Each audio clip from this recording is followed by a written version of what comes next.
Good evening, everybody. It's going to be a fun show tonight. You are listening, if you're listening later, to Prepper Talk Radio, radio for the ready-minded. For those of you who are in the live stream, we are excited to have you here. Tonight is a historic event. It is our first fight night. I don't even know how to say this. I'm just so excited. We came up with this In one topic. corner. We came up with this topic, and I got giddy because I found this Twitter that talked about how amazing the Yakuza was. And if you don't know who the Yakuza is, uh, they're a Japanese mob, internationally known and recognized. They're like epic levels of just Chinese wow. mafia. Japanese. Sorry. Oops. But what's crazy is they're like the biggest responders to disasters in Japan. Like they mobilized better, more efficiently, and more stuff than Japan did for their citizens in 2011 when they had their huge earthquake and tsunami, and as well as the 1995 earthquake. Like they're on a whole other level. And tonight we're going to be talking about that versus FEMA versus what do you need to know for you, what you should be doing. But I'm going to call this fight clearly before the fight even starts in favor of Yakuza. Welcome to the show, guys. It is brought to you by our good friends over at Survival Frog. If you want some tasty meat after SHTF or even tomorrow, like once the cans hit your house, you might start cracking into them and eating them. 25-year shelf life, tasty meats. They're delicious. Chicken, beef, and roast beef. So ground beef and roast beef. Go get yourself some. Use the code PrepperTalk10 over at survivalfrog.com. You will thank us, even though we won't be able to hear you in SHTF. You'll be thanking us for giving you that deal because you'll be eating well while your neighbors are starving. Paris is here. I'm here. Shane is MIA. He's actually taking care of some family business. He might be joining us later in the episode, but welcome, everybody. Yeah, we're excited to be here. This is going to be a fun talk. It's always interesting to think about when an emergency hits. One, of course, the preppers that are listening, you guys are like, when an emergency hits, I'm ready. I'm going to do this. I'm going to take care of everybody. I'm going to take care of things. But the average person who's got hit by a natural disaster, they're like, who's going to come save me? And, you know, we always think of the government, the church, you know, what are Red Cross, whatever organization, but who in the world would ever think that the mafia or the local secret, you know, just underground gang, whatever, would be the ones that are going to be the ones providing you with all of your preparedness, with, you know, survival, getting you out of the rubble. And it's almost like, okay, are you picking my pocket along the way? Like as you're pulling off, as you're taking away the rubble from the earthquake, are you borrowing my jewelry too? I'm gonna owe you later. Like, yeah, am I gonna owe you later? Like, my firstborn child is gonna be adopted in. Like, what do we need? Well, okay, so this came. I saw this article that had been a repost from 2011. Basically, I'm gonna mispronounce this, Tohoku earthquake and tsunami on the 11th of March 2011. The Yakuza sent hundreds of trucks, semi-trucks, filled with food, water, blankets, and sanitary accessories and aid to the people affected in the areas of these natural disasters, right? Hundreds. And they did it within hours. So before anyone else was even trying to get in there to help, because we know how quick government is, they're like, we'll see you next month. Like, they're just slow. And FEMA is just garbage because then they'll hoard things and won't let you have it anyways. But they were there starting within hours after the tsunami. They're like, we need to help these people. These are our people, right? That's one of the things we push so hard is like, you need your family, you need your network, because they're the ones that are going to have your back when things go sideways. And who would have guessed? Like, had I not seen this for myself, I would have never guessed, like, hey, who's the front line of defense for taking care of their community? Yakuza, the local mob. What? So just to kind of throw out some fun numbers just to see, in the last 30 days, we've had 20 downloads from Japan. We might have some Yakuza members listening to this episode or some of our episodes who would that's really awesome to me to think of, that these everybody thinks of these guys as just derelicts and nefarious, just individual, like they're just out for themselves. But the fact that they had semis all ready to go, whether it was ready to go in the semi or whether it was ready to go in some warehouse, they were able to load up. They had the resources to load it up and get it out there. They had water. They're preppers, dude. Like that's all 100% preppers. And who knows, but 20 of these downloads were Yakuza members in Japan. Well, here's the thing, though. Like, I don't even know if it was their stuff, and it's highly likely it wasn't. Right? It's highly likely it wasn't. So that's the thing. Is like, you guys make sure you go hit like and subscribe and share this out, because this is going to be a fun time. But think of it this way: that's one level of organized crime. Mm-hmm. What we forget is the U.S. government is another level of organized crime. And I'm not going to throw the whole baby out with the bathwater, but if you look at what Doge is doing, they're exposing the corruption, waste, and fraud inside of the government. Right now, it's huge. It's absolutely terrifying how bad it is. Well, and if you look at what happened in North Carolina, how long did it take to get FEMA to actually do anything? It took President Trump getting elected and coming down to start fixing things. You know who was helping out? The Amish, local high schools. There's a school that they built 20 tiny homes and shipped them over. Wow. High school students are like, can we help? Instead of doing our regular activities for woodshop, can we build some tiny homes and send them over? And they're like, yeah. They mobilized their city. They mobilized their community and said, hey, we need fundraising to get these homes materials. We've got the class that can build them. And they took over a section of the parking lot, and they're just like, build this one, ship it. Build this one, ship it. Build this one, ship it. And they got 20 homes out. That was, I think it was a class of seniors and juniors. Like, guys, this is the thing.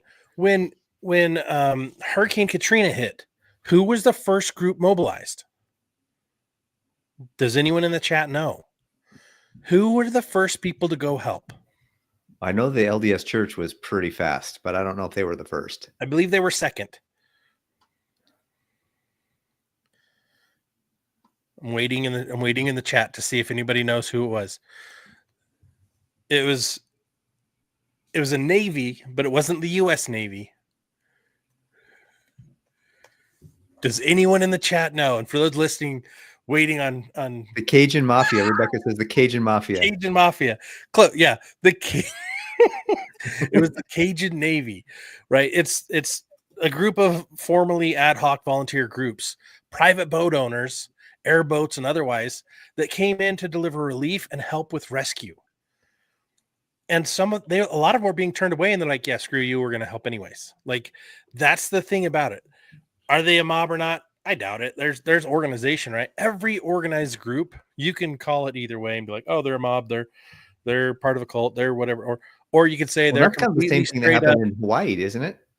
Say that again? In Hawaii, too, it was the same. It was more locals than it was full blown that got stuff in there. The locals who care the most. They're the first ones to respond. That's why our communities are so vital, so important.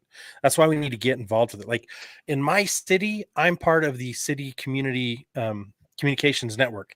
If something goes wrong, I'm a block captain. I have 8 houses I'm responsible for. I've got a radio. I can check in on my radio. I've got a phone app. I can check in with my phone app. Like, I've got to make sure they're okay, and I can return a report, and it goes up the communication chain. If I get notified that, hey, there's resources coming in XYZ location, I can then go door to door to my small group and let them know. We have block captains every little while, but that's because my city actually cares enough to have this organization. Mm-hmm. Growing up in Colorado, they're like, you're on your own, sucker. Like, good luck. And they're even more crazy now. I mean, that's when they were Republican. Now they're very democratic. Democracy doesn't do any good for anybody. A republic does, and even then, I'm not a big fan anymore. Like, it's frustrating. We've got to get back to grassroots of people being kind and actually being responsible for themselves. And we need a new higher level of morality across the board. But like, the last group that I'm ever going to trust or look for help, FEMA. It's absolutely garbage. Yeah. There's talk about disbanding him. I think it's funny here too. Is like one of the things about the Yakuza was that they were very like people were, what are you doing this for? Like, what is your real purpose behind this? And Utah Mike's, this is funny. He says, did they ship? And he says that he corrected prostitutes and drugs along with the aid. Like, was that part of their like they were hidden in the pockets of the whatever? And who knows? But the fact that they had all of that material, and Scott, that's funny, dude. Like, was it even theirs? Like, did they go raid a Walmart real quick and then bring it over?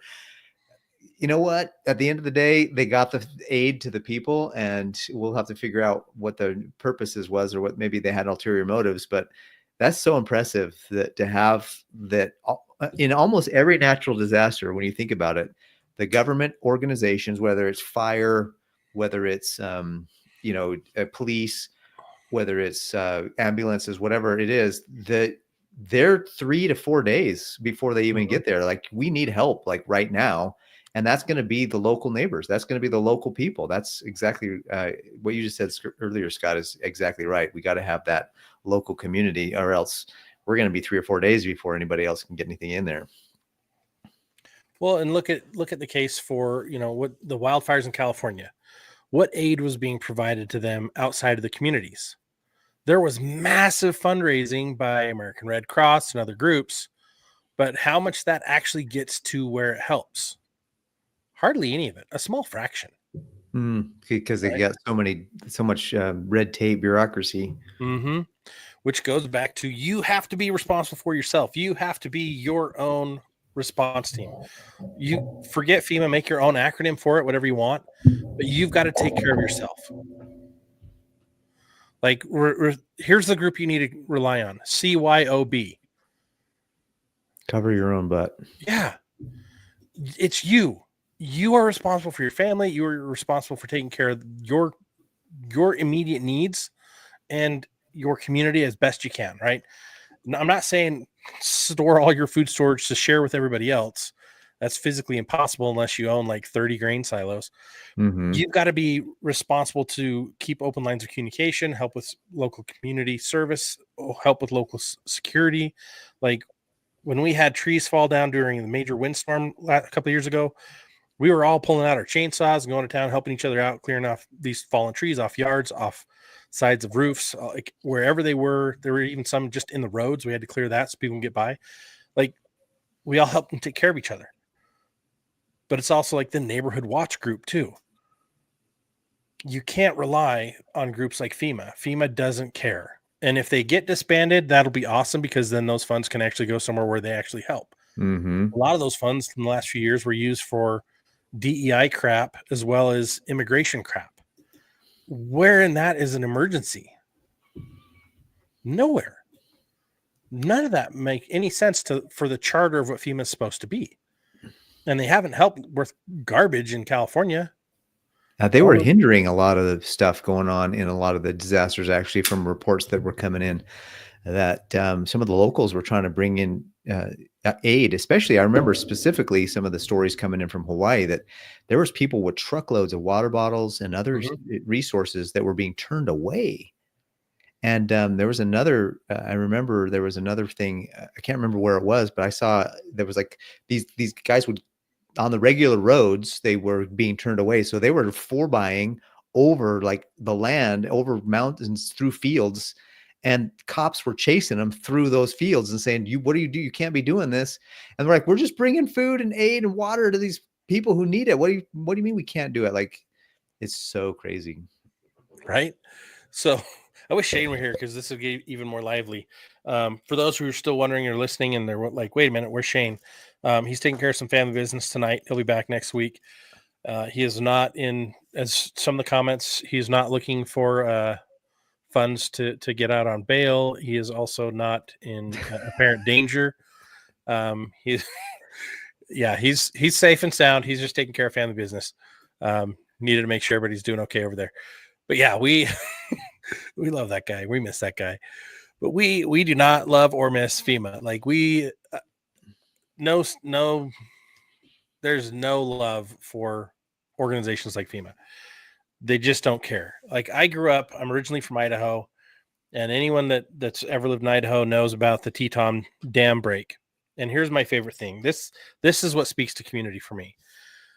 Before they built the dam, the local engineers are like, that's a bad idea. But the national engineers are like, no, this is fine. We're going to do this. And the locals are like, no, you're building this on lava rock bed that's porous. It's going to cause problems. And the national engineers are like, no. We need this for water supply reasons for years from now. This is what needs to happen. And they convinced through a marketing and media campaign everyone to be like, okay, we'll do it. Then they built this giant dam, and what happened? The water seeped through the lava beds, through the lava rock, which is highly porous, and ripped out the dam from underneath, causing a massive failure, and it destroyed miles and miles and miles of homes and everything else. There were very few deaths. And when the government officials finally showed up to, quote, air quote here, help, the local churches and communities were like, we got this. Immediately they started search and rescue. Immediately they started putting up places for people to live and stay, and they set up their own medical tents and cooking and everything. Like, they set everything up. And the government organizations came in and they're like, okay, first thing we need to do is we need a group together to start with search and rescue. We're going to do that, and we're going to also set up another group over here to set up first aid tents, and we're going to set and when he got done, he's like, all right, any questions? And one of the local leaders steps up and goes, we already did all that. Oh, well, great. Okay, then the next thing we're going to do is, and then he goes through the next list of things, and everyone's kind of looking at him like, are you an idiot? Like, you just came in here and you're telling us everything we need to do, but we've already done all that. And so then the leader comes up and goes, we did that too. He goes, okay, what else have you done? Because I'm tired of saying stuff you've already done. And that's the true story. Like, I wasn't there, but my grandparents were there. My aunts and uncles were there. Like, they all experienced it. I have an aunt and uncle, great aunt and uncle. After the flood took out their home, they bought a modular home and put it on pillar foundation. I forgot the right term, but their neighbor, 3 houses up, built their home pointing upriver in the shape of a boat. They're like, if another flood comes, we'll float away. Like, that's awesome. And that's one of my favorite houses to this day. Like, I just think that's hilarious. And it's still there, but like, you can't rely on an outsourced outside organization to take care of business in your hometown, in your community. Like, you've got to learn and you've got to take care of it yourself. Mm-hmm. Because if nobody's you rely coming on to save you. Yeah, if you rely on someone else, all the money that's getting flooded through there for nefarious purposes and otherwise, even if it's all 100% good intent, it's still wasteful spending because it can be done locally, faster, quicker, better. Yep. Because the local people know the lay of the land. It's like we're playing on home turf. We know what we're doing. Well, at least those that have prepared and are gotten themselves ready. But the reality is that it's a lot to think about. Some people don't have the mental bandwidth, or they think they don't. I got to do all this stuff to prepare. Well, yeah, but that's life. Like, nobody's coming to save you in any area of your life. Nobody's going to save. Do you think doctors are here to save you? Do you think financial markets are here to save you? Like, nobody wants to save you. They're trying to make money off of you. Like, they're actually trying to glean. They're trying to save themselves and help you. And there's a reality to the fact that we have to have an exchange of resources like money. We need to, if we're going to hire somebody to help us, we need to exchange the value there. But I'm just telling you, the reality of becoming self-reliant is more and more evident as we move forward. And also self-reliant in, every area of life. Like, think about some of the crazy areas you wouldn't think. Like, we wouldn't think years ago that we had become self-reliant to plan our own retirement, because the pension plans would take care of us as we just got a good job and stayed there forever. And that was the 50s and 60s. Now you got to do your own planning. Like, and that's just my world. Think about the other things too. Like, right now, we got to think about what we're doing politically. Like, who are we voting for, and who are we putting in office, and what are they doing with the money we're donating, and what is happening with our taxes and all of our donations? Like, some of this stuff is coming to light, that these fraud, waste, and abuses coming to light. Is like, wait a minute, what have we been doing all this time? We're just letting it go. I think it's funny too, the Yakuza had soup kitchens set up didn't they? Is that one of the things that you said? Say that again. One of the Yakuzas had like soup kitchens. They actually Oh yeah, they didn't just bring the stuff into the location and say, okay, here it is, get what you need. They actually passed it out. They got all their guys to, have lines and organized it, not just have the stuff there, but they organized distribution of it as well and kept people staying there. I think that's super awesome. If the Yakuza can do it, we can definitely do it as a community. In fact, what's kind of funny is our city where I live is having a shakeout, a mock earthquake. yeah. The whole And state's doing it. yeah, ours is coming up it's April 17th is when they're going to do it. And so I'm the block captain too for my city's area. And I reached out to the city and they gave me a bunch of cool pamphlets and things to help prepare my neighbors. And I have probably 140 or so neighbors and then I have 10 block captains that I'm over. And then they each have like 8 or 9 families. So there's about 140 families in our little, suburban area here. Neighborhood. And so I have a table in my front room that has like the packets for all these families. So the block captains are going to come over. They're going to make packets for their families. And then they're going to knock doors and say, hey, we're doing the shakeout on the 17th. Get ready. And it's more to get to know your neighbors too. Like, hey, are you prepared? How can we help you get better prepared? If you need anything, let us know. We're here. Here's our phone numbers. Like, this is how you get a hold of us. Because it's got to be, sometimes it's inconvenient. Like, it's not convenient for me to make up all these packets and communicate with all these people and go knock doors in my neighborhood. But you know what? I think the result will be, we're way better prepared when an emergency hits. And I'll be grateful that I had done it, I think. Is that kind of your experience too, Scott? Yeah, and that's actually leads to the next thing I wanted to talk about is like the value of community is lost in today's society. Right? We've forgotten how important it is to have a solid community and like really get to know your neighbors. Beyond beyond like, hey Bob, nice car, hey Mary Jane, sweet flowers in the front yard, right?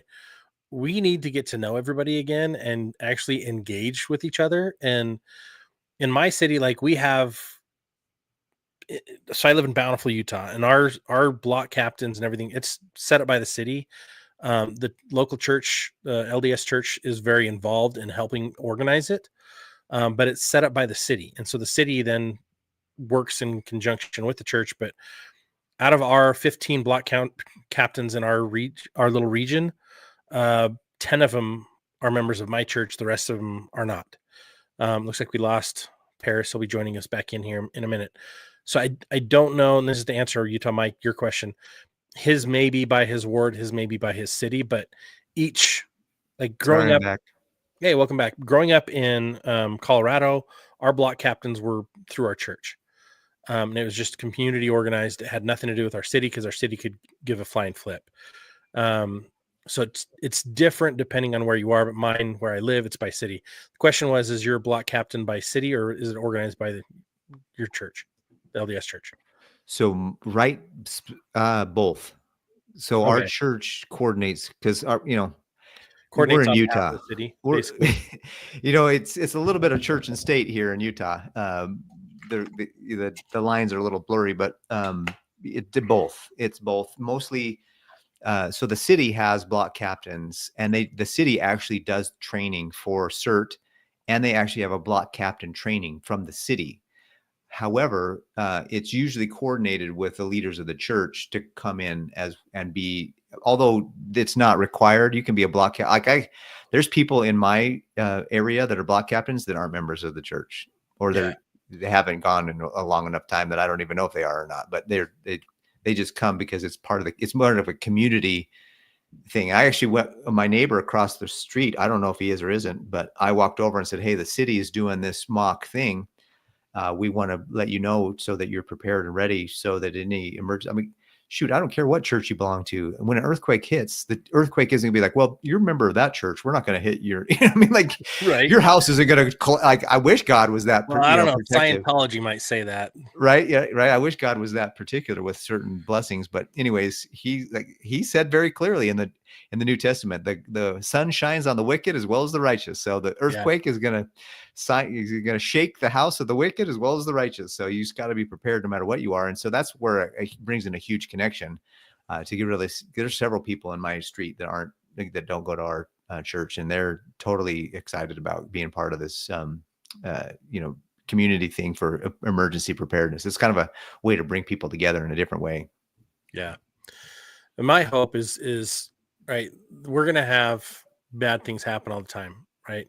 My hope is to always be able to build a community that I don't have to rely on, but that when things go sideways, we can work together. Yeah. Right. And there's comments like field tac and survival, like one of the smartest people I know, right? But his approach is completely different than my approach. And let me kind of share this. Where'd it go? Oh, it just moved again. So, and this is a very, very valid statement. He says, with the way people are today, I'm fine being a loner. Far too many, what about me people, that I will stay by myself. I prefer not being alone, but having a tiny community that I can know, like, and trust, right? It's getting harder and harder to do that. Living in a city with hundreds of thousands of people around me, I don't fully trust. And even in my community, I don't, right?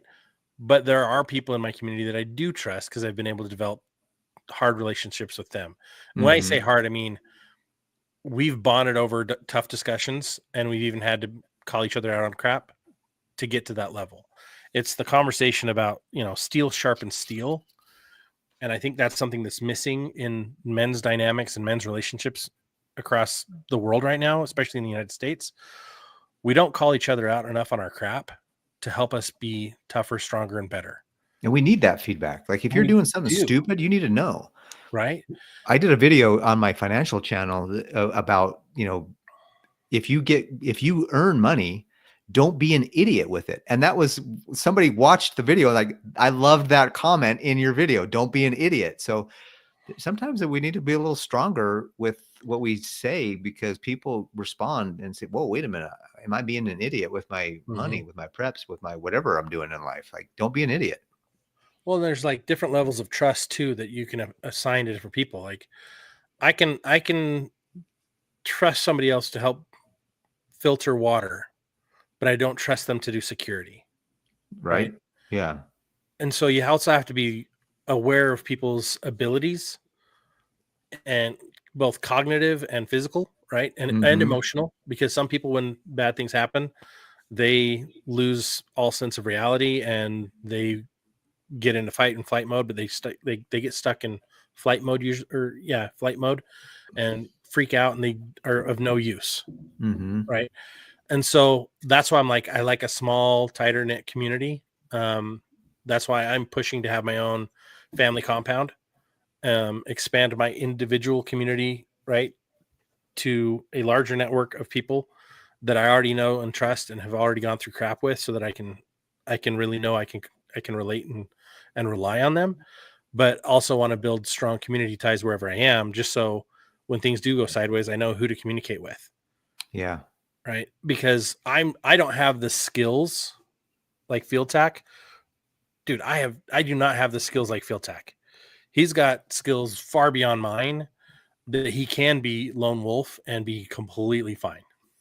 Right. Yeah. But I also have physical limitations since my back injury, that I have certain things I can do really well and other things I can't. Like I can do craftsmanship and I can build and I can work on my home and I can do renovations. I can't do a whole lot of it because my back can't stand it long enough. So that puts me in risk and danger. If I have long, big projects I've got to get done in certain timeframes, I can no longer just do it myself. I never thought in my entire life that I'd be at this position this early in my age. I always thought, oh yeah, when I'm in my 80s, I won't be able to do stuff as much. And now I'm like, oh crap. I have big limitations. So I have to be cognizant of that in my planning and in my preparation, and make sure I don't put stuff in too heavy of bins, because then I can't move it. Right.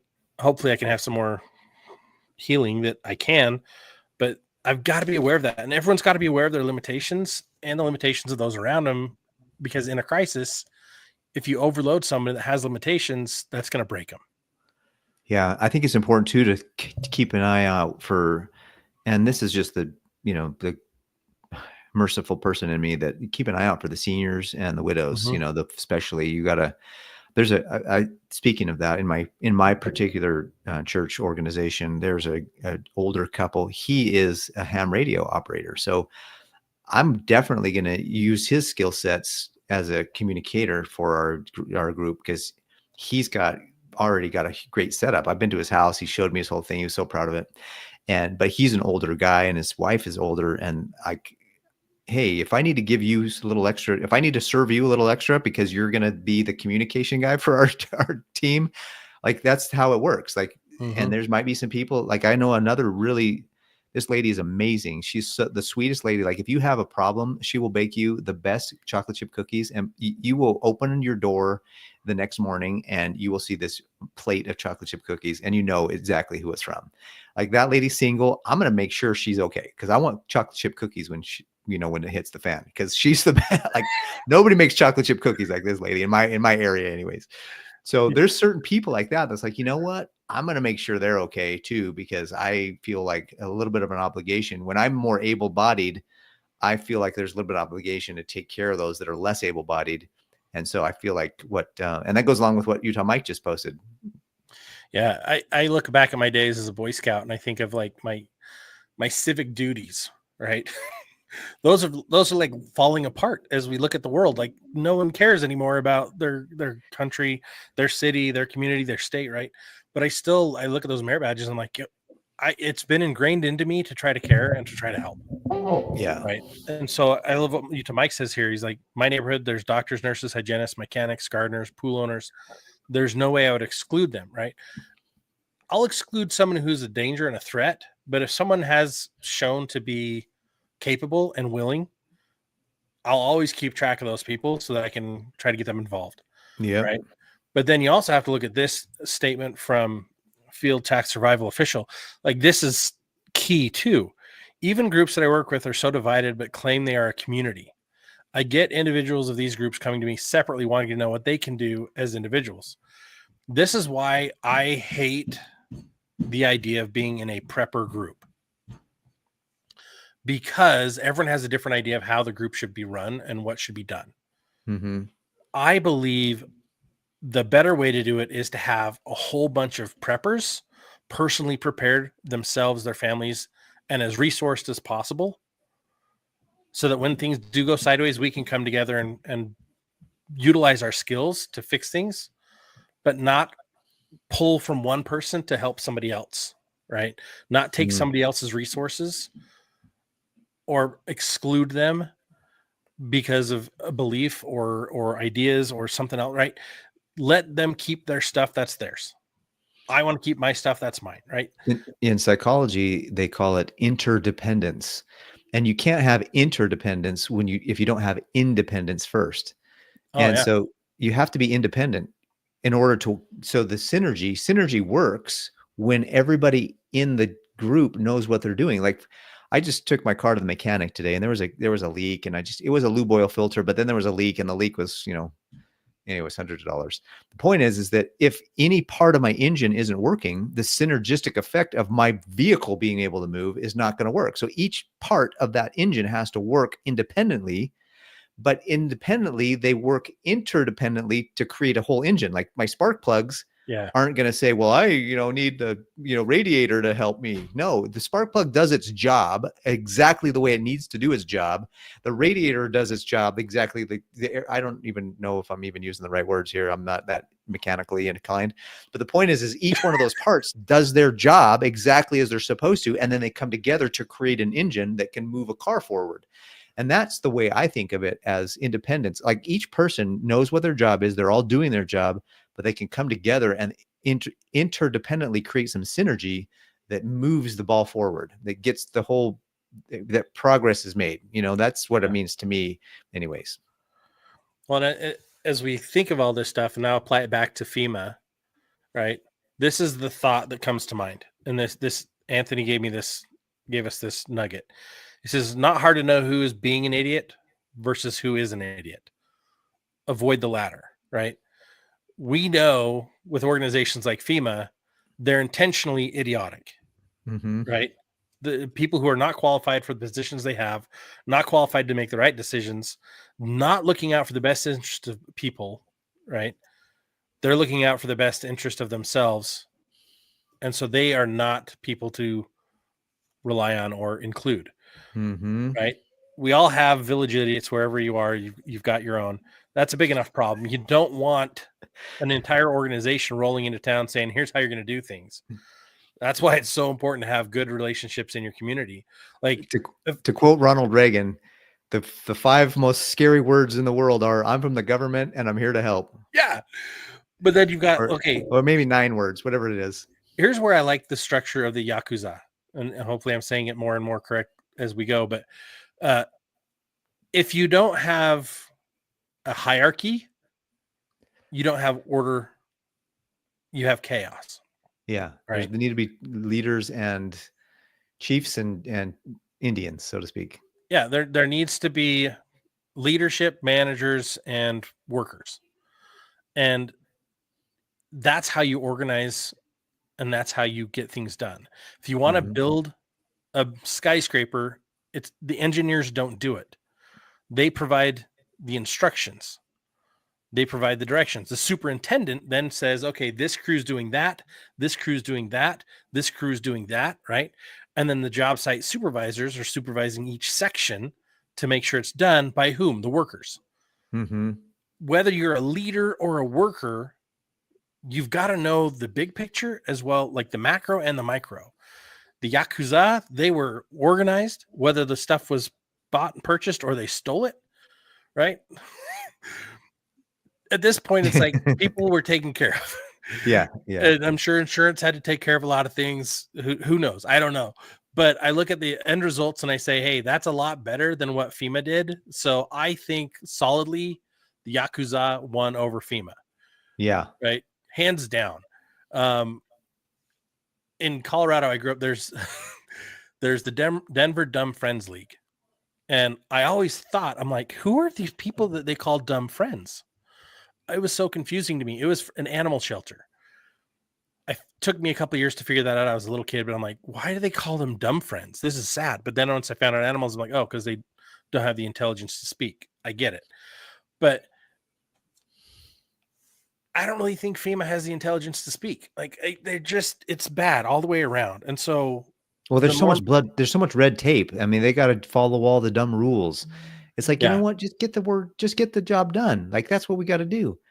It's a little vigilante, in me that's like, look, whatever it takes, just get it done. And it also boils down to, in my opinion, the spirit of the law versus the letter of the law. If, well, this is how we always do it. Yeah, but it's not been working. So we need to change like how we always do it, quote unquote. yeah, So let's figure out some new way to get it done. And that's the way I think that they will have things done in the right way. yeah. Well, and this is a good comment too, from Field Tech. Let me find the right one. Community, right? If you're in a community, have supplies dedicated to community and have supplies separately that are for you and your Yeah, that's family good. only. Do not share those supplies and have them stored away. And this goes into operational security. Like you individually should have your stuff secured and not just in one location, right? And if you're surrounded by people you don't trust, never disclose that information. Like never, ever, ever, right? If you're in a group where you do trust, like be vigilant. Don't share that information still, but the community stuff, share, work with. Mm-hmm. Right. We all think of this utopian society someday of like, hey, someday maybe we can get to a utopia where everyone's getting along and everyone's helping each other and we're focusing on the greater good.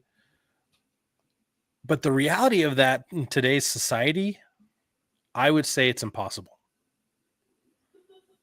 because greed finds its way into every man's heart. Mm-hmm. And so you have to be vigilant. Let me show this one. Utah Mike asked, Scott, would you be in a group where that you are not the leader? I am very pro a You would have to elders really trust type somebody. of community, right? I have Native American blood in me, and I've always loved the structure of Native American tribes, especially in the fact that communally they would have an elders who together give the direction for the group.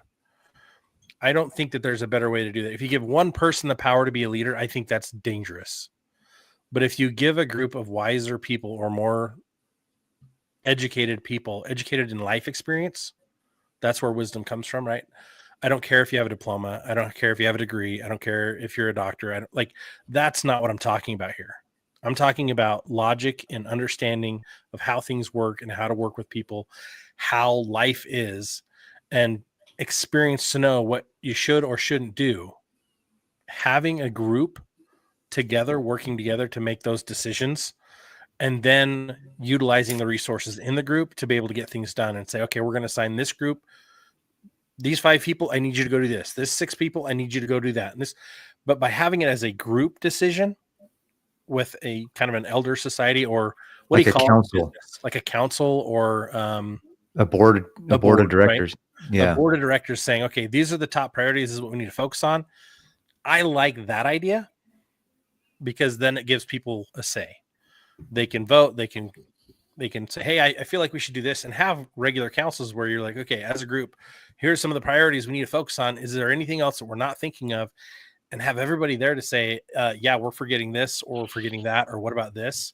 So we can focus on it and then be very clear. And this is my favorite part. Be very clear that if there's no rule of law around, we are the new rule of law together. We're going to police ourselves. And if Mm-hmm. anyone is caught stealing from other people or abusing someone or doing something that is wrong, here are what we are as a community going to do to that person. Yeah. Right? It will not stand. Like you have to immediately set your foundation of this is right and wrong. This is how we're going to organize ourselves. And if anyone's caught doing anything outside of this scope that's violating the laws that we'd all agreed to originally, we're going to maintain those laws. And if you're violating those laws, you will be dealt with severely. And here's how we're going to deal it. Right. And there's a great example of that in the book, The 1 Second After. That's basically, there was like the mayor and the chief of police and a couple other leaders like that got together. Plus, um, the actual main character of the book wasn't even a political leader. He was just like a professor at the college or something. So he was highly respected. So he came in, and his perspective was definitely part of the council, and they had to put things. They came together, and they had a council, and they had meetings, and they had made decisions unanimously or not, and then they counseled until they did. And so that's a good example in that book, even of how. And that's, I feel like a lot of these writers, when they do their research, they really figure out what's the most common scenario. Mm-hmm. And I think when crap hits the fan, the most common scenario is we're going to need to band together, or a few of us are going to need to band together a little bit. So I would start doing it now. And there's a couple folks that are probably going to be really good at staying on their own. And that's totally fine. And that's great. In fact, you might actually be an advisor to, you might be in an area where the city is taking certain things, but now they're like, hey, you're out here in the outskirts of the city. You're all by yourself. You seem to be totally self-reliant. Like, what can we do? Can you advise us? Field Tech Well, he might not be a leader of a group, but he might be called in to advise a group when crap hits the fan. Like, hey, how do we get to be more like you? we'll call them on the ham and be like, hey, I got additional, beans, bullets, and band-aids. I'll trade you for some common sense. I need it right now. Yeah. Right. And hopefully he'll provide. But that's the other part of it is like, you can't like there's different levels of disasters where you either need to worry about something or you don't have to. Yeah. Right. If there were an EMP, that's a disruption of everything. Right. If there were a grid down scenario, long-term disruption of everything, like I don't care about who's the governor. I don't care about what the next city over is doing so much as security is not, it's not infringing on Totally. my Yeah. personal neighborhood. Like I'm going to have to focus on my community. It becomes very micro, very fast. Mm-hmm. You have to take care of your area, what you can control. And like, if I'm okay being led and I'm also okay leading, as long as it's ethical and there's respect, and that there's no, and this is hard. I mean, there's nobody who's actually like stealing authority and stealing from people, right? There's unethical behavior, and if there's someone that's unethical in a leadership position and it's that kind of scenario, like, I'm sorry, I'll be the first one to call them out on that kind of crap. Yeah. Right. And the community, if they don't stand with me, then I'm done with them. Mm-hmm. But the nice thing is I've got enough people in my community where I am that I'm like, if I said it or one of them said it, we'd all band together, and we're basically the most prepared people in the group. And what we say would go, because Yeah. people would look to us and go, "Oh, you're trustworthy enough. We recognize that you're the only ones that are prepared for this. Mm-hmm. We have to listen to you." It's going to come from a moral authority at that point. Like you might say you were, I have a title. Well, big whoop. At the Right. end of the day, we want to know who's actually got the cojones to get this, show on the road and save everybody. And that's something that if I'm in a position where there's a question and total, everybody's like, okay, hesitation, who's going to step up and lead this group? I'll be like, bro, I'll lead this group. Let's go. And then usually there's a few folks that have an attitude of like, hey, I'm going to be the leader no matter what. And so you got to worry about that. But if you step up and you know what you're doing and you're confident, one, and you're competent, two, people are going to probably just step in line and say, let him lead or let them, go for it. So the majority of folks are going to look to the people who have the moral, like what I mean by moral authority is I preach, I live, I'm preaching with my actions, not my words. Yeah. That's what moral authority is to me. And if you're a prepper already and you've done the things, you have a moral authority because they just like, dude, you know what you're doing. Do it. Go for it. Well, it's funny because like G. Michael Hopf, he's an author and former Marine, if I remember right. Had a lot of cool conversations with him. He'd been on the show a long time ago, but he wrote a series, an apocalyptic series or post-apocalyptic novel series, starting with The End. And immediately after things go sideways, it's an EMP scenario, if I remember right. And his HOA president decides she's in charge. Right. Mm. And she says everyone has to pool all their food, their resources. And he's like, no, we don't. And she's like, yeah, you do. Well, then they find out later that she and her husband were stealing from the pool. That everyone was like, oh no, we trust them because they're the HOA president. It's like, no, they don't. Just because they have a position doesn't mean Yep. that position is maintained Mm-hmm. when things go sideways.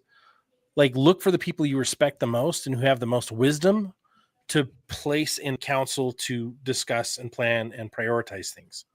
Right? The whole community should have a say. But absolute last person you should put in that position is an HOA president of any kind. Like, because they're like, you would choose the Yakuza over that. 100%. I would choose them. But you've got to be cognizant of who's around you because, look, at the end of the day, their character screams who they are.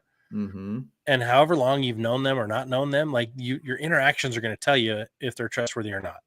Yeah. And I hate having to say this, but like there's a name that people use all the time for a lady who's not well behaved and is always telling people what to do. It's Karens, right? We've all got the Karens of the world. Mm-hmm. They're the absolute last person you should put in a position of authority of any kind. Yeah. Right. Or put in trust of any kind because they care about their way no matter what and nobody else's, and they don't care about you. They want what they want and they're going to make everybody miserable until they get it. And those are the kinds of people you need to say, look, here's how it's going to be. And if you're not going to toe the rope with the rest of the group, you're not part of us and we're not going to help you. We're not going to share with you. We're not going to pool resources. You're not going to get any responsibilities or assignments. Like, you're on your own. Mm-hmm. Right. And I've had to have conversations about that with people in my family. Look, here's how it's going to be. And if you guys aren't going to pull the line, you're not going to be involved. And they're like, well, we should still pool resources because we're family. I'm like, I don't care.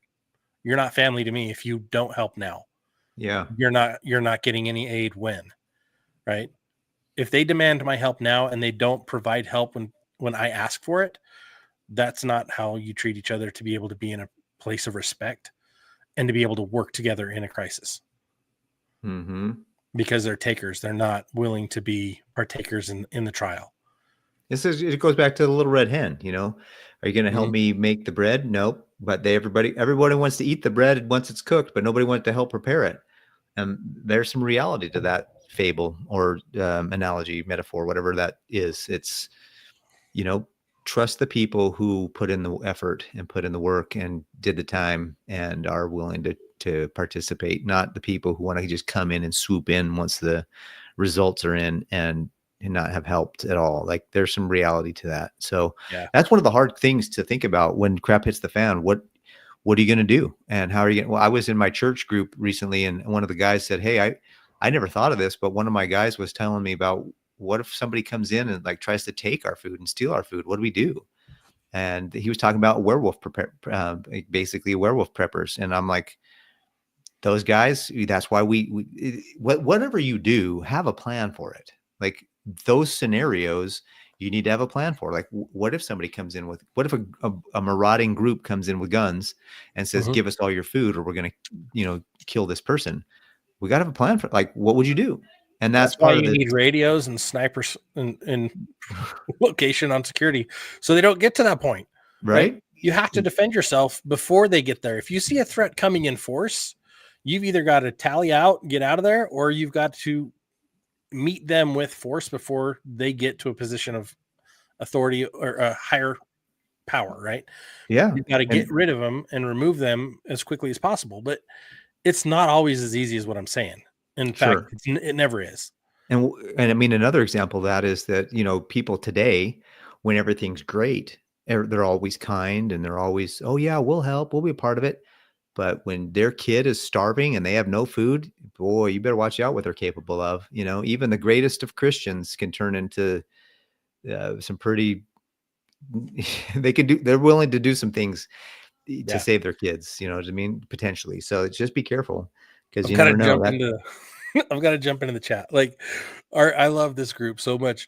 We can't cover everything that's going on in the chat, but it's awesome. Like they're talking about right now they're talking about HOAs and kids, like the basketball court being locked down for 3 weeks and investigations over chalk art or AK. It also looks like hate crime chalk art. The swastika was drawn somewhere, but they want to press charges on a little kid that doesn't know any better. Maybe it was an adult. I don't know. But then before that, we were talking about George Soros funding all these protests that are going on. And I'm sure he's funding a lot of the problems going on with Tesla. About that, interestingly enough, my dad just told me they know who the people are who are funding these Tesla terrorism attacks. Yeah, he says that they know who they are and they're making preparations to take care of it. And I'm just like, bro, I do not want to be on the receiving end of that. Exactly. Well, guys, thank you so much for being part of the show tonight. We're pretty much at the end of our stream for tonight. This has been fun. So everyone in favor, who wins fight night? Was it FEMA or was it the Yakuza? Paris, what's your vote? Yakuza, man. They pulled it out way better than the government did. So I agree 100%. So my question then is, do we need to have our own level of organized, not crime, but organized, what would you call like a group like that? Not necessarily, they're not attached to crime in any way, but attached to just like taking care of. How about we just say, we need to have a family that is together no matter what. So we do need a mafia, a prep mafia. I didn't say mafia. I said a family that has a father that takes care of the children. Okay. I'm seeing MS-13. I'm seeing